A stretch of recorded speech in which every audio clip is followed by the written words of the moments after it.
Shalom MNCC, selamat tahun baru. Selamat ketemu lagi di ibadah online MNCC minggu ini. Tuhan kita adalah Tuhan atas ruang dan waktu. Jadi dimanapun saudara-saudara mengikuti ibadah ini, kapanpun Tuhan hadir. Selamat menikmati persekutuan kita dalam roh bersama sobat kita, Yesus. Kami bersyukur kepadamu Bapa di dalam nama Tuhan Yesus. Buat hari ini kami masuk di minggu kedua di tahun yang baru. Bahkan buat hari-hari ke depan kami mau selalu bersyukur, bersukacita, beria-ria di hadapan-Mu ya Tuhan. Merayakan Tuhan senantiasa. Sebab Engkaulah Allah penyelamat kami. Engkaulah Allah pemilik hidup kami. Allah Immanuel. Allah yang selalu menyertai kami di setiap musim hidup kami. Tanpa ragu kami akan terus berjalan bersama-Mu. Dan Engkau Tuhan berjalan di depan kami, menuntun kami Tuhan. Kasih-Mu nyata sempurna buat kami. Segala yang terbaik ada di depan kami dan untuk kami Engkau sediakan. Saat ini Tuhan, jiwa kami sungguh-sungguh menyatakan Engkau ada. Terima kasih.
Immanuel,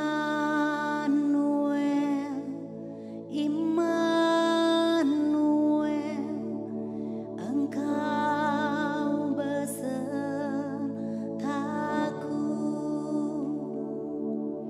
Immanuel, Immanuel, Engkau Allah besertaku. Immanuel, Immanuel,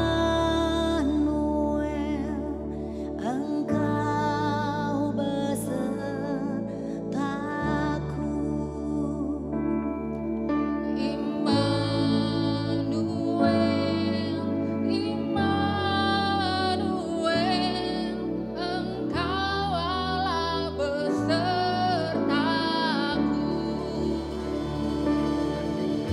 Immanuel, Immanuel, Engkau besertaku. Immanuel, Immanuel, Engkau Allah besertaku.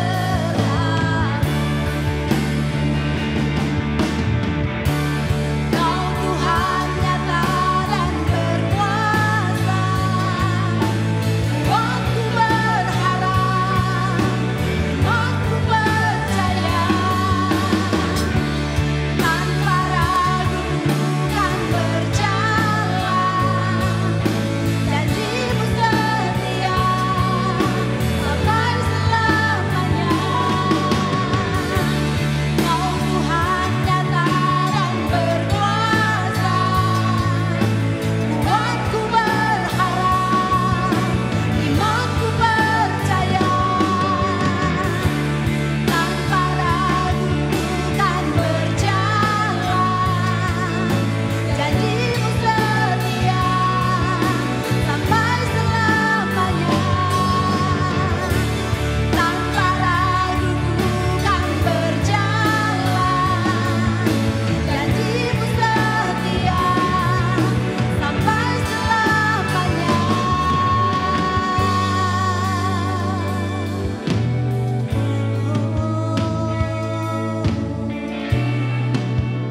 Engkau setia, Engkau setia, Engkau setia, Tuhan setia selamanya.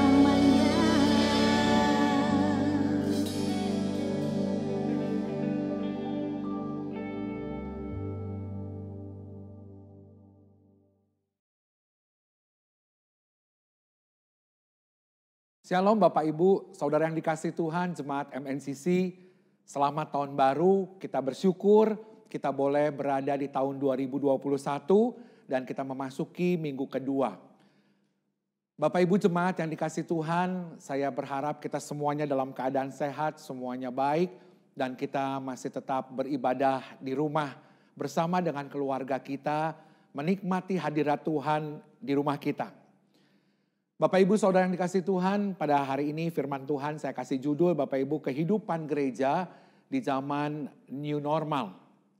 Mau nggak mau Bapak Ibu kita semuanya memasuki zaman ini.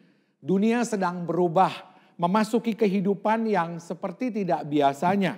Dan kita sudah mengalami ini 10 bulan yang lalu dan kita memasuki hal-hal yang belum pernah terjadi di dalam kehidupan kita yang disebabkan oleh COVID-19 ini. Menyebabkan dunia termasuk kita semuanya mengalami perubahan-perubahan di dalam waktu-waktu ini. Dan banyak dari kita yang pengusaha, pemilik pabrik, pengusaha kantor, atau pelayan-pelayan di berbagai bidang. Baik di dalam gereja, semuanya sedang melakukan perubahan, menyusun, berencana untuk kedepannya akan seperti apa di waktu yang akan datang. Bahkan kalau kita perhatikan Bapak Ibu kehidupan bergereja dan berjemaat yang seperti biasanya juga sedang mengalami berubah. Dan kalau kita perhatikan kita belum tahu apakah ini akan kembali seperti semula atau memang kita harus beradaptasi terus dengan segala perubahan yang ada. Bapak Ibu yang terkasih dalam Tuhan, banyak dari kita sebagai pedagang, sebagai pekerja kantor, atau sebagai pekerja pabrik, semuanya sedang mengalami sesuatu yang tidak biasa. Dan kita sedang berusaha untuk merancangkan kehidupan-kehidupan di masa new normal ini. Untuk kehidupan yang akan datang, apa yang harus kita lakukan. Dan bagaimana caranya supaya kita bisa tetap bertahan ada. Bapak Ibu jemaat yang dikasih Tuhan, berkaitan dengan kehidupan kita sehari-hari, seperti apa yang Tuhan inginkan kita sebagai anak-anaknya di dalam menghadapi masa new normal ini.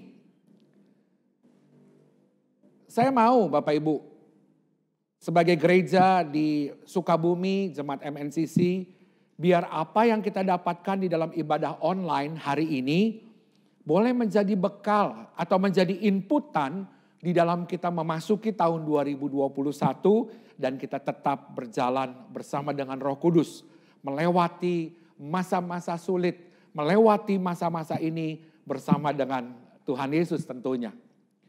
Bapak Ibu jemaat yang dikasihi Tuhan yang ada di rumah bersama keluarga. Bagaimana kita bergerak di dalam keadaan new normal ini? Beberapa hal yang akan berubah pada hal-hal yang akan kita sesuaikan dan kemungkinan tidak akan kembali kepada kehidupan yang lama. Banyak kita bilang kapan selesainya ya, ternyata sekarang di Inggris katanya sudah ada perubahan lagi dan banyak macamnya Bapak Ibu. Dan kita juga lihat di Sukabumi sudah terlalu banyak teman-teman sahabat-sahabat kita yang mereka mau tidak mau bisa kena terinfeksi COVID-19. Dan kita boleh lihat dalam kondisi yang baik, mereka bisa sembuh, mereka bisa bertahan, asal mereka tetap menjaga kesehatan dan imunitas tubuh. Mari Bapak Ibu Saudara yang dikasih Tuhan, di sini saya mengumpulkan ada 7 perubahan yang kita alami. Dan Bapak Ibu, nanti ketika saya bacakan 7 ini, oh iya, aku di sini nih, saya di sini nih. Yang pertama, di dalam kehidupan gereja new normal Bapak Ibu, dulu kita sebagai jemaat, kita mengunjungi gereja, hadir di dalam ibadah, di dalam gereja. Tetapi sekarang Bapak Ibu, gereja yang mengunjungi jemaat di rumah, melalui layar-layar kaca, melalui layar-layar handphone. Yang kedua, dulu kita hanya sempat mengunjungi satu ibadah di gereja kita aja. Datang ke gereja, pulang makan-makan, selesai. Ya. Tetapi waktu ini sangat memungkinkan untuk Bapak Ibu mengunjungi beberapa ibadah gereja lain. Betul ya? Habis ibadah di sini, ibadah di tempat lain lagi, di kota lain bahkan. Ada yang ibadahnya ke Surabaya, ada yang ke Jakarta, ada yang ke Makassar, dan banyak tempat lagi. Bahkan ada yang sampai ke negara lain. Aku ikut ini, aku lihat sana, lihat sini. Dan semuanya bisa diterima kalau Bapak Ibu melihat dengan YouTube bisa menggunakan subtitle. Bisa dirubah bahasanya. Yang ketiga, dulu kita beribadah menetap di satu gereja aja. Tetapi pada masa realita ini banyak yang jemaat menetap di beberapa gereja yang dipilih. Ngerti ya Bapak Ibu ya? Kalau Bapak Ibu dulu menetapnya di gereja di MNCC, ya udah MNCC gitu loh. Tapi beberapa waktu ini Bapak Ibu ke depan, Bapak Ibu bisa melihat satu di MNCC, satu di tempat lain, satu di tempat lain. Dan itu rutin dan Bapak Ibu sudah mulai untuk menetap. Kayaknya enak ya ibadah di tempat itu. Begitu ya Bapak Ibu ya. Lalu yang keempat, dulu ibadah kita Bapak Ibu dikendalikan, ditentukan oleh susunan liturgi yang ada. Ditetapkan oleh gereja dan waktu juga ditetapkan. Betul ya Bapak Ibu? Dulu waktu kita ibadah, kalau kata WL-nya berdiri, semuanya berdiri. Kalau kata WL-nya duduk, sekarang duduk. Tapi Bapak Ibu sekarang di rumah, semua Bapak Ibu yang pegang kendali. Betul? Kalau Bapak Ibu nonton pakai TV Smart, bisa pegang remote. Ketika khotbah asik-asik, matiin dulu mau ke toilet dulu. Begitu ya. Atau tiba-tiba lagi enak-enak ibadah, matiin dulu mau ngemil dulu.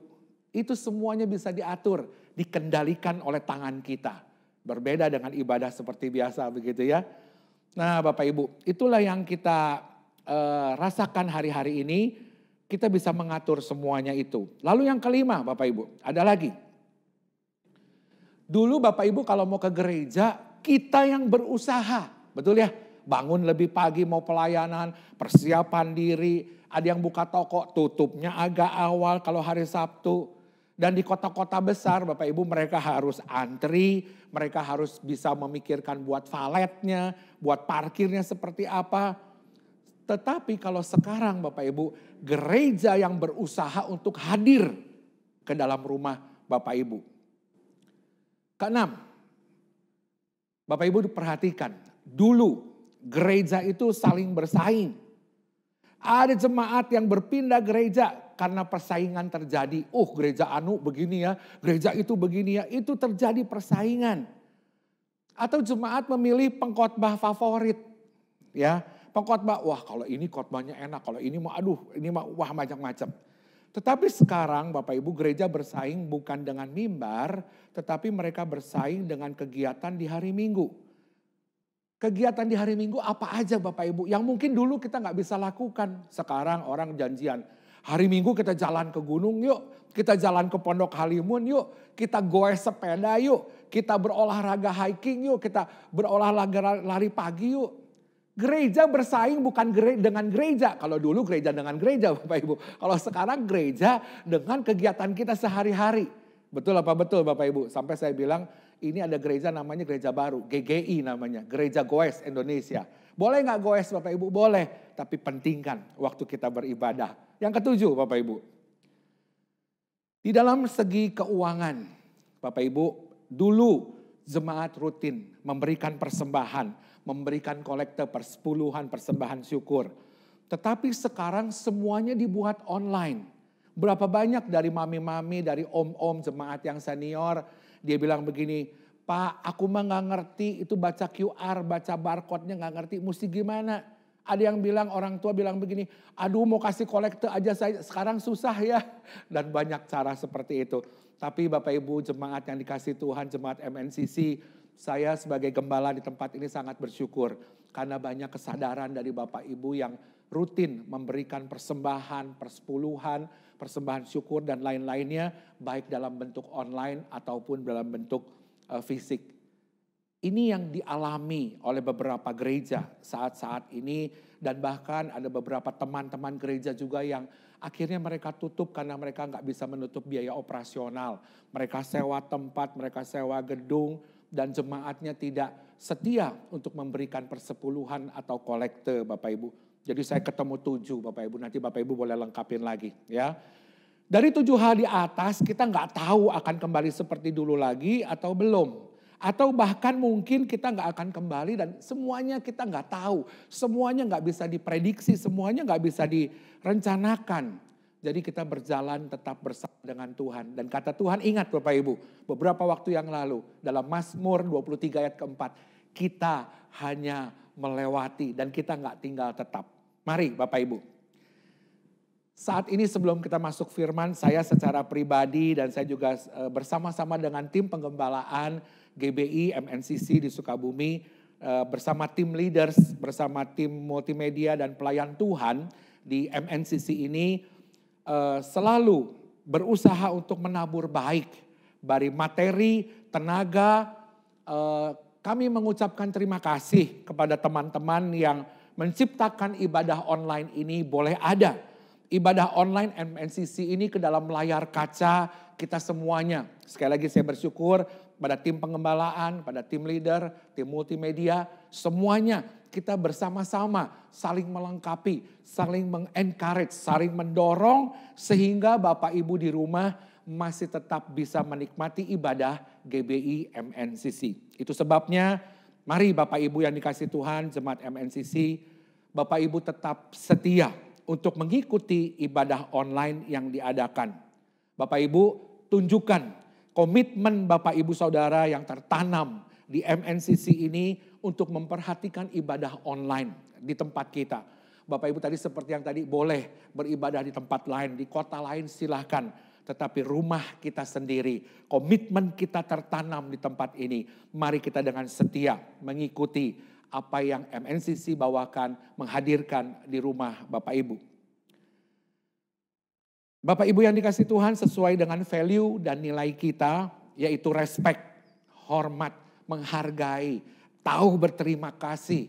Bapak Ibu saudara bisa memberikan respect. Contohnya apa Bapak Ibu?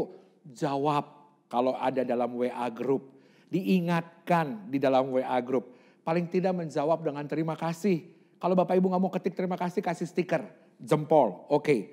Dan itu menandakan bahwa Bapak Ibu masih ada di tempat dan Bapak Ibu masih aktif untuk menjawab WA kita. Karena itu salah satu sarana kita bisa berkomunikasi satu dengan yang lain ya Bapak Ibu. Mari kita akan sama-sama masuk. Kita nggak mau menjadi silent reader. Banyak dari leader-leader yang berusaha untuk supaya kita semuanya tetap aktif. Dan ini berusaha mendatangkan ibadah online ke dalam rumah Bapak Ibu. Mari Bapak Ibu, kita mau lihat dasar prinsip firman Tuhan tetap berlaku. Dia tidak berubah, dunia boleh berubah, waktu ibadah kita boleh berubah. Tetapi prinsip firman Tuhan tidak bisa berubah, pastinya tidak berubah.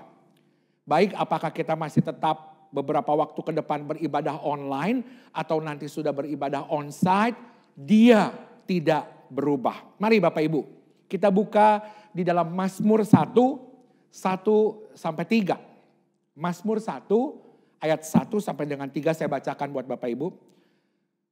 Berbahagialah orang yang tidak berjalan menurut nasihat orang fasik, yang tidak berdiri di jalan orang berdosa, dan yang tidak duduk dalam kumpulan pencemooh. Tetapi yang kesukaannya ialah Taurat Tuhan dan yang merenungkan Taurat itu siang dan malam. Ia seperti pohon yang ditanam di tepi aliran air yang menghasilkan buahnya pada musimnya dan yang tidak layu daunnya, apa saja yang dibuatnya berhasil. Bapak Ibu yang dikasih Tuhan, pertama-tama kata kuncinya, Bapak Ibu siapkan catatan kalau Bapak Ibu mau mencatat. Kata kuncinya adalah berhasil Bapak Ibu. Kita kalau dengar kata-kata berhasil biasanya orang semangat begitu ya. Tetapi berhasil di sini kalau dalam bahasa Inggris dibilang prosper.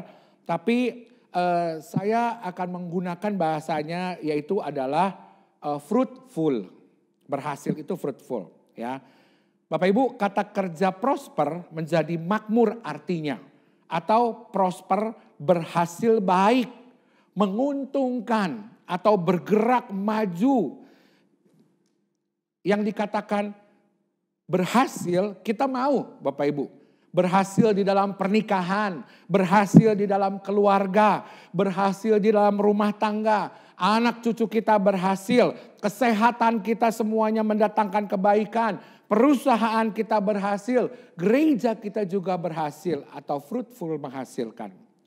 Nah Bapak Ibu, berhasil atau sukses itu artinya mampu untuk bergerak maju dengan apa yang Tuhan izinkan. Tetapi bukan hanya materi aja Bapak Ibu. Dan tidak berhenti sampai di diri kita aja. Sebagai berhasil tetapi kita mau sampai tahapan fruitful. Ngerti ya Bapak Ibu ya? Kalau sukses itu buat diri saya aja. Sukses berhasil buat diri kita sendiri. Tetapi kalau berhasil sampai dengan menggunakan kata-kata fruitful berarti setelah saya sukses saya boleh menjadi berkat. Buah saya berarti buat kehidupan orang lain. Mari sama-sama Bapak Ibu katakan fruitful. Saya mau berhasil, saya mau fruitful.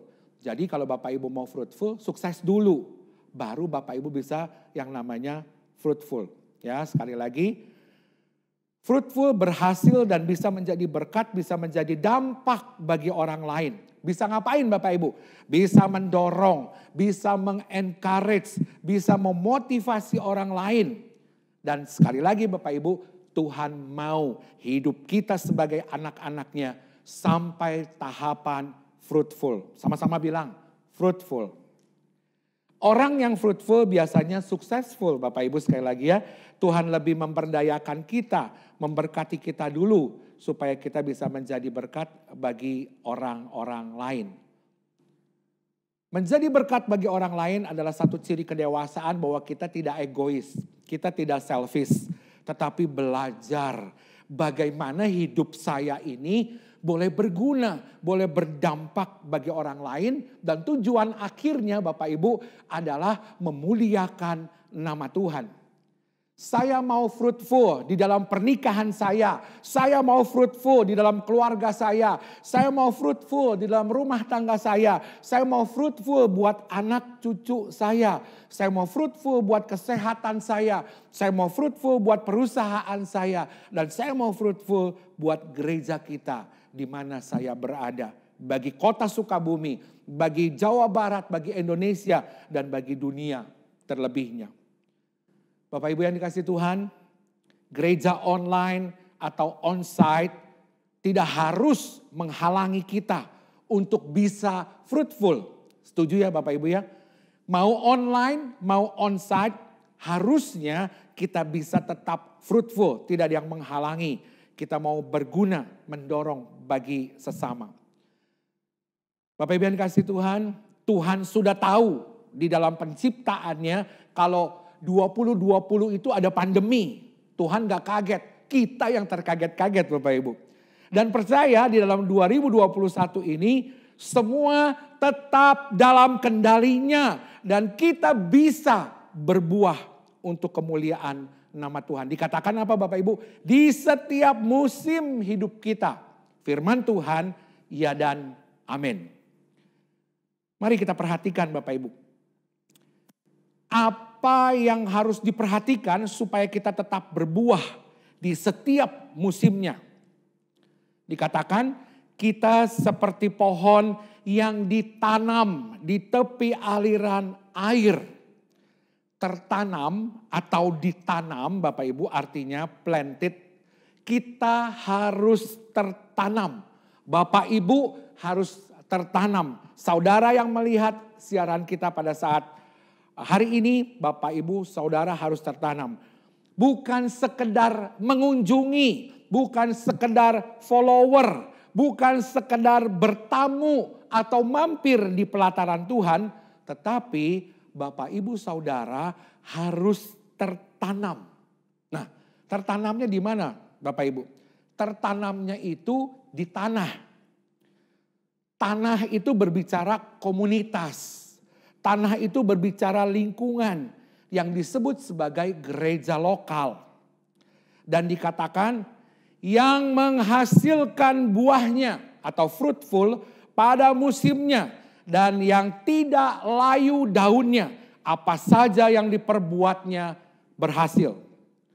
Tertanam Bapak Ibu adalah keputusan yang harus kita buat. Betul ya Bapak Ibu punya kehendak bebas. Bapak Ibu mau tertanam atau Bapak Ibu hanya mau jadi follower atau mau jadi pengunjung atau mau jadi simpatisan atau Bapak Ibu mau cari yang di sana senang di sini senang.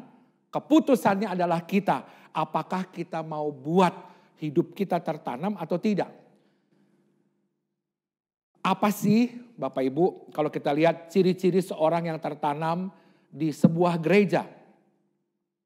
Kita suka bilang, saya suka hadir loh di situ, saya suka datang loh ke tempat itu. Atau kita bilang, kadang saya rajin loh mengunjungi tempat itu. Saya rutin datang ke tempat itu. Tetapi Bapak Ibu catat, kalau orang yang suka hadir aja, kalau orang yang suka mengunjungi aja, tetapi tidak tertanam, ini bukan namanya orang itu tertanam di satu tempat. Berbeda dengan tertanam di sebuah gereja. Sekarang kita lihat ya Bapak Ibu ya. Ciri-ciri orang yang tertanam itu seperti apa? Ada satu, yang pertama.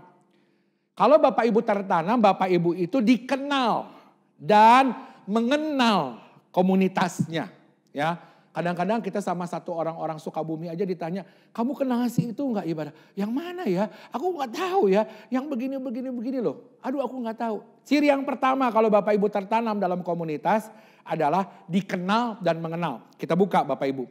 Yohanes 10 ayat 14 dikatakan, akulah gembala yang baik dan aku mengenal domba-dombaku dan domba-dombaku mengenal aku. Ayat ke-16 kita loncat. Ada lagi padaku domba-domba lain yang bukan dari kandang ini. Domba-domba itu harus kutuntun juga. Dan mereka akan mendengarkan suaraku dan mereka akan menjadi satu kawanan dan dengan satu gembala. Bapak Ibu, hadir dalam satu ibadah tidak saja membuat kita dikenal atau mengenal orang lain. Makanya Bapak Ibu, saya menantang Bapak Ibu, istilah anak muda sekarang, saya men-challenge Bapak Ibu, saudara, untuk tertanam di gereja lokal. Belajar untuk dikenal. Belajar untuk mengenal dengan orang-orang di sekitar kita. Yang kedua, ciri-ciri orang yang tertanam Bapak Ibu. Adanya suara penggembalaan di dalam pribadi tersebut. Akan diberikan arahan, akan diberikan tuntunan, akan diberikan dorongan, akan diberikan pemasukan. Betul, firman Tuhan yang dibagikan pada jam ibadah hari Minggu bisa memberikan arahan dan tuntunan bagi kita. Betul ya Bapak Ibu?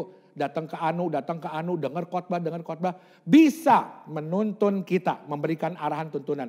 Tetapi Bapak Ibu perhatikan berbeda ketika kita diberi masukan, bahkan diberi teguran dengan kasih oleh orang yang betul-betul mengenal kita secara pribadi. Contohnya Bapak Ibu, di MNCC kita punya komunitas namanya small group. Mungkin kalau di tempat-tempat lain ada yang istilahnya komsel.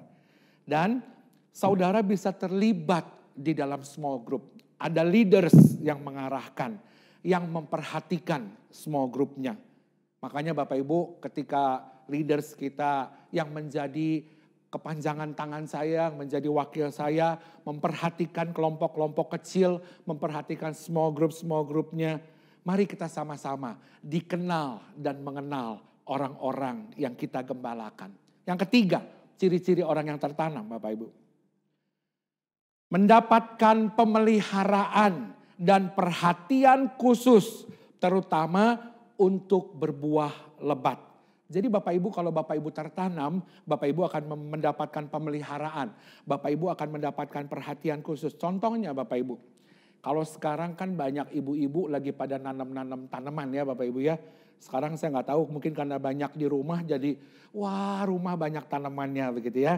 Nah tanaman sekarang sedang musim-musimnya orang rajin di rumah. Ada prosesnya Bapak Ibu. Betul ya? Itu harus disiram. Harus dikasih pupuk, bahkan yang kuning-kuning, yang gak menghasilkan, itu harus digunting. Supaya gak menghalangi pertumbuhan-pertumbuhan yang lain. Ingat tentang pokok anggur ya Bapak Ibu ya. Artinya Bapak Ibu disiram, dipupukin itu berarti diurus, dipelihara, diperhatikan secara khusus. Dan terakhir ini ada kata-kata dipotong. Wah dipotong kadang-kadang gak enak ya Bapak Ibu ya. Kalau perlu dipotong, ini nggak mudah kalau tidak tertanam dalam lingkungan yang benar. Ada orang yang mengambil tanggung jawab buat kehidupan kita di dalam penggembalaan. Saya sebagai tim penggembalaan, saya sebagai gembala, juga leaders yang ada di sekitar kita membantu penggembalaan. Yang memperhatikan, yang memelihara, menggembalakan jemaat yang tertanam. Tersebut dikatakan dari lahir sampai pulang ke rumah Bapak. Betul ya Bapak Ibu ya. Kalau nggak tertanam saya bingung nih tanaman yang mana yang harus diurus. Tanaman yang mana mesti disiram. Begitu. Tidak bisa kita lakukan proses tersebut kalau Bapak Ibu hanya menjadi pengunjung. Saya nggak bisa memberikan masukan atau teguran kepada Bapak Ibu yang hanya datang dalam waktu-waktu tertentu. Isi come, isi go begitu susah Bapak Ibu. Ya, bahkan nanti kalau ditegur bisa hilang, dia bisa pindah. Ciri-ciri orang yang tertanam sekali lagi ya Bapak Ibu, dikenal dan mengenal. Adanya suara penggembalaan di dalam kehidupannya. Adanya perhatian dan pemeliharaan khusus dari kepemimpinan yang ada oleh leaders dan tim penggembalaan. Kalau kita mengambil keputusan untuk tertanam di satu gereja atau Bapak Ibu yang sudah mulai ada di tempat ini, simpatisan yang mulai ada. Dan Bapak Ibu mau ambil keputusan untuk tertanam. Saudara yang mau mengambil keputusan untuk tertanam. Apa yang terjadi? Dalam Mazmur 1 ayat 3 dikatakan, ia seperti pohon yang ditanam di tepi aliran air, yang menghasilkan buahnya pada musimnya, dan yang tidak layu daunnya. Apa saja yang diperbuatnya berhasil. Kira-kira Bapak Ibu, ada gak sih yang sudah tertanam tapi layu?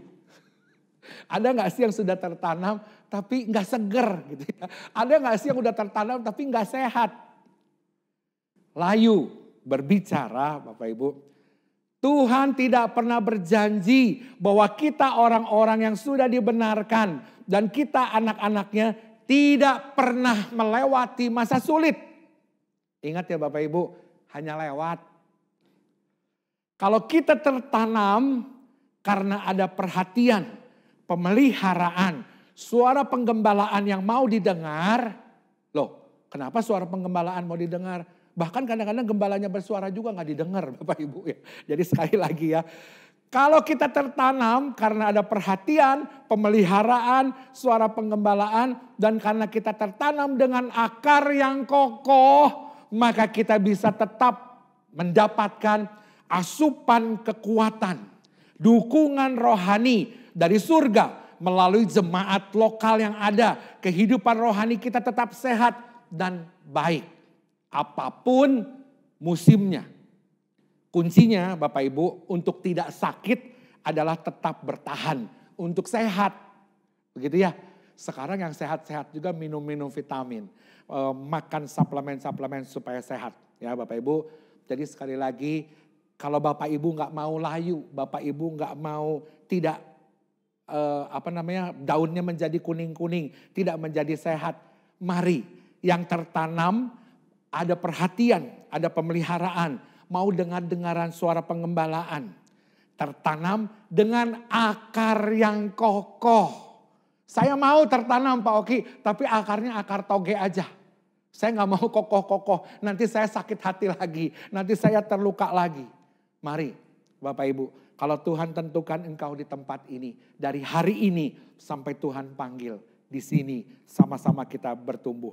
Sekali lagi ya Bapak Ibu, kalau waktu-waktu ini kita merasa enggak seger, kalau waktu-waktu ini kita merasa layu, kita merasa enggak sehat, atau merasa kita ini kok enggak menghasilkan buah, maka ada saatnya kita untuk mengevaluasi kehidupan kita Bapak Ibu. Terutama kehidupan rohani kita. Kenapa ya saya gak berbuah? Kenapa ya saya gak semangat? Kenapa ya saya kok kalau ibadah online gak seperti ibadah biasa? Bapak Ibu yang terkasih dalam Tuhan, saya percaya bahwa kita ini dikasih sama Tuhan satu effort, satu usaha untuk tetap bisa bertahan. Waktu ini gak akan selamanya Bapak Ibu. Kita hanya melewati. Jadi kalau Bapak Ibu harus beribadah online, cari kesempatan untuk cari hadirat Tuhan. Untuk cari hadirat Tuhan di dalam kehidupan keluarga kita. Bukan berarti ibadahnya online gak rame, gak syahdu. Udah aku gak mau isi kehidupan. Ya akhirnya layu Bapak Ibu. Dan akhirnya kata Tuhan apa? Dipotong. Saudaraku yang terkasih di dalam Tuhan, mari kita belajar mengevaluasi diri. Berapa banyak kadang-kadang kita tidak mengevaluasi diri tapi mengevaluasi orang lain. Berapa banyak Bapak Ibu kita menghakimi orang yang terkena COVID. COVID itu bukan aib, COVID itu bukan dikutuk dosa. Tetapi Tuhan izinkan itu terjadi untuk membentuk kita. Mari Bapak Ibu evaluasi diri kita. Kalau engkau mengevaluasi kehidupanmu, kalau engkau mau membuka hatimu Bapak Ibu, apakah masih ada suara penggembalaan yang masih kita dengarkan? Atau kita bahkan belaga budak Bapak Ibu. Kita bilang, nggak ibadah online, nggak asik. Handphonenya kecil. Dan segala macam alasan yang sudah, nggak mau komsel-komselan lagi, nggak mau small groupan lagi, gue kan nggak kenal dia, gue kan nggak seru. Dan banyak macam alasannya. Evaluasi diri, tidak berusaha untuk mengisi kehidupan rohani kita. Kita bilang nanti aja deh nungguin onsite dan kita belum tahu kapan Bapak Ibu. Atau kita udah nggak perhatikan lagi atau malah kita menjauh dari perhatian penggembalaan. Berapa banyak Bapak Ibu kita kadang-kadang, wah gereja ini begini gembalanya, gereja itu gembalanya begini. Tapi berapa banyak Bapak Ibu sebagai domba juga menjauhi kami. Bapak Ibu juga menjauhi leaders. Dan Bapak Ibu tidak mau untuk digembalakan. Yohanes 15 ayat 1 dikatakan, akulah pokok anggur yang benar dan Bapakkulah pengusahanya. Setiap ranting padaku yang tidak berbuah dipotongnya. Dan setiap ranting yang berbuah dibersihkannya. Supaya ia lebih banyak berbuah. Saudaraku, musim boleh susah. Keadaan boleh susah. Tetapi kalau kita tertanam dan ada orang yang Tuhan tempatkan untuk bertanggung jawab di dalam kehidupan kita. Untuk memberikan suara tuntunan penggembalaan buat kita. Memberikan perhatian, memberikan pemeliharaan dalam kehidupan kita. Maka walaupun potongan itu dibentuk, dibersihkan, digunting, dipotong. Membuat tidak nyaman, tetapi akan membuat kita tetap sehat. Dan tetap banyak berbuah untuk menjadi dampak dan berkat di mana saja Tuhan menempatkan kita. Sebagai yang terakhir Bapak Ibu, firman Tuhan di dalam tahun 2021 ini boleh mengingatkan kita di dalam 1 tahun ini kita berjalan dengan Tuhan. Saya akan ulangi lagi Bapak Ibu, Mazmur 1 ayat 1 dikatakan, berbahagialah orang yang tidak berjalan menurut nasihat orang fasik. Yang tidak berdiri di jalan orang berdosa. Dan yang tidak duduk dalam kumpulan pencemooh. Dari tadi Bapak Ibu dengar fasik. Fasik itu apa sih? Fasik itu orang jahat Bapak Ibu ya. Orang yang jahat. Dari Mazmur 1 ini ada 3 kunci Bapak Ibu yang kita dapatkan. 1 fasik, 2 berdosa, 3 pencemooh. Kita lihat ya. Fasik itu orang jahat, cenderung jahat kalau tidak bertobat. Jadi dirinya dijahati, kalau dia tidak bertobat, dia akan terus berbuat jahat. Kalau dia tidak mau bertobat. Yang kedua berdosa. Orang terjebak dalam kehidupan yang terus-menerus melakukan dosa. Dan tidak pernah dimerdekakan dari dosa. Pencemooh. Isinya selalu mengungkapkan yang buruk aja. Mengeluh aja, komplain terus. Orangnya sakit hati, bawaannya sakit hati, isinya menjelek-jelekan, dendam, gak bisa mengampuni. Ini dalam kumpulan pencemooh. Bapak Ibu yang dikasihi Tuhan, sebagai pengingat terakhir buat kita. Kalau kita tertanam, kalau kita terawat, dan ada perhatian yang diberikan khusus, karena pilihan kita untuk tertanam, maka jalannya kita, berdirinya kita, dan duduknya kita akan baik. Dikatakan tidak terjebak di dalam kehidupan orang fasik, tidak terjebak, terikat akan dosa, tidak terjebak di dalam sakit hati. Amin, firman Tuhan buat hari ini, buat kita semua. Dan biar apa yang disampaikan pada hari ini, kita boleh terus semakin dekat dengan Tuhan. Apapun kejadian kehidupan kita mau tetap Yesus di dalam kehidupan kita. Terus berusaha untuk menumbuhkan iman percaya kita kepada Tuhan. Dan saya mengucap syukur buat Bapak Ibu yang sudah tertanam di dalam jemaat MNCC. Teruslah engkau menjadi fruitful, berbuah, dan boleh dinikmati oleh orang lain. Segala kemuliaan hanya bagi Tuhan. Amin buat firman Tuhan. Terima kasih Pak Oki buat firman Tuhan yang sudah disampaikan. Biar firman Tuhan tertanam dalam hati kita dan kita berdoa supaya Roh Kudus menjelaskan lebih jauh. Dan sama-sama kita mau berdoa syafaat, kita berdoa. Bapa dalam surga, terima kasih untuk firman yang sudah disampaikan pada kami. Biar Roh Kudus menjelaskan firman itu lebih jauh. Supaya kami boleh bertumbuh dalam kami mengenal Engkau Bapa. Bapa, Saat ini kami berdoa buat komunitas MNCC. Engkau memberkati komunitas kami, biar kami sama-sama saling mendorong, saling menguatkan, saling bertumbuh. Kami berdoa buat Yesus, buat Ko Oki Cilingling sebagai gembala kami. Engkau mengurapi mereka, Engkau bukakan rahasia-rahasia firman-Mu pada mereka, berikan mereka hikmat, kebijaksanaan. Kami juga berdoa buat setiap staf penggembalaan, setiap leader, setiap aktivis. Kau mengurapi, Kau pakai dengan heran hanya untuk hormat kemuliaan nama-Mu Bapa. Kami berdoa buat setiap umat-Mu yang dalam pergumulan apapun itu. Biar umat-Mu ingat Bapa, bahwa ada Bapa yang peduli sama kami.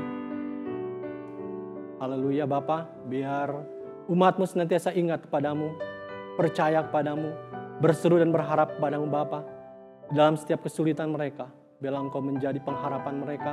Sehingga waktu kami tertolong, nama Bapa saja dipermuliakan. Dan saat ini kami berdoa buat anak-anak-Mu yang dalam kesulitan, kelemahan fisik, kelemahan iman, mereka yang jauh, biar Engkau melawat, memanggil mereka, menolong mereka sehingga nama-Mu dipermuliakan. Saat ini juga kami berdoa buat setiap gereja-Mu, Engkau memberkati setiap masalah yang dihadapi Tuhan selesaikan. Kami berdoa buat pimpinan-pimpinan organisasi gereja, Engkau mengurapi, Engkau berikan hikmat kebijaksanaan. Kami juga berdoa buat pemerintah kami, mulai dari presiden sampai yang terendah. Memberikan hikmat kebijaksanaan buat setiap gangguan yang merongrong negara kami. Bapa, Engkau menyelesaikan, Engkau memberkati pertumbuhan gereja-Mu, Engkau memberkati kehidupan setiap umat-Mu, agar nama-Mu Tuhan dipuji, dipermuliakan. Terima kasih Bapa, terima kasih Tuhan Yesus, terima kasih segala pujian dan hormat dan kemuliaan dan syukur hanya buat Engkau. Terima kasih Bapa, terima kasih hanya dalam nama Tuhan Yesus, Juru Selamat kami, Tuhan kami, sobat kami. Kami bersyukur, kami berdoa, kami percaya. Doa kami sudah dengar. Terima kasih Bapa, haleluya, amin.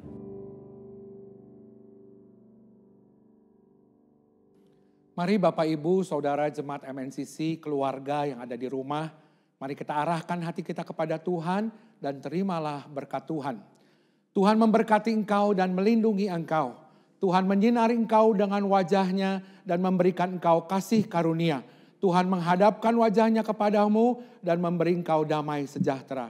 Saudaraku yang dikasihi Tuhan, turunlah berkat dari Allah Bapa, Putra, dan Roh Kudus menyertai kehidupan kita mulai dari hari ini sampai Maranatha. Di dalam nama Tuhan Yesus, mari yang percaya sama-sama katakan amin.